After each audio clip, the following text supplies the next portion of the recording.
Ang huli po nating tanong ay nagmula kay Andre Tan. Ito po ang kanyang tanong.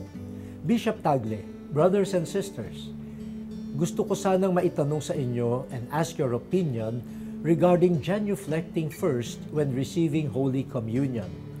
Sa pagtanggap ba natin ng banal na komunyon kung tayo ay nagsisimba, mahalaga ba na tayo ay mag-genuflect muna o mag-bow bago natin tanggapin ang banal na ostya sa pagkukomunyon? Is it true that this is a highest form of reverence in receiving Holy Communion? What is your opinion about this? Thank you and may God bless you all. Thank you very much, Andre, for this beautiful question. Now, first of all, as a general rule, whenever we are in worship, now, whether that is the Eucharistic worship or other forms of worship, we should be able to render to God reverence. Now, and reverence does not mean being too particular about rubrics. No? While the rubrics are a help for us to be reverential, no, reverence is not just an external manifestation of something. What really counts is whether the exterior manner matches what is in the heart, and only God sees that. Kaya ako sinisimulan ng ganun kasi madali na ako ay mag-pose na posture of reverence, pero ang isip at kalooban ko ay malayo pala sa Diyos.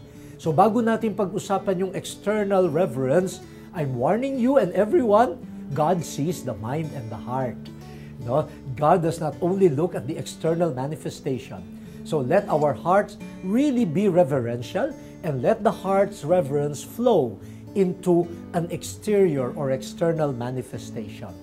Now, regarding reverence before receiving Holy Communion, iba-iba ang ginagawa ng mga tao. No? Yung iba, they bow. Yung iba naman, they genuflect before receiving.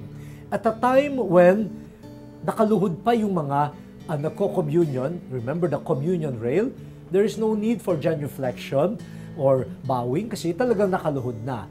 Ngayon, nakatayo kalimitan. That's why some people would want to express their reverence through an additional action, which is genuflecting. It is not bad, but at the same time, it is not mandatory or obligatory.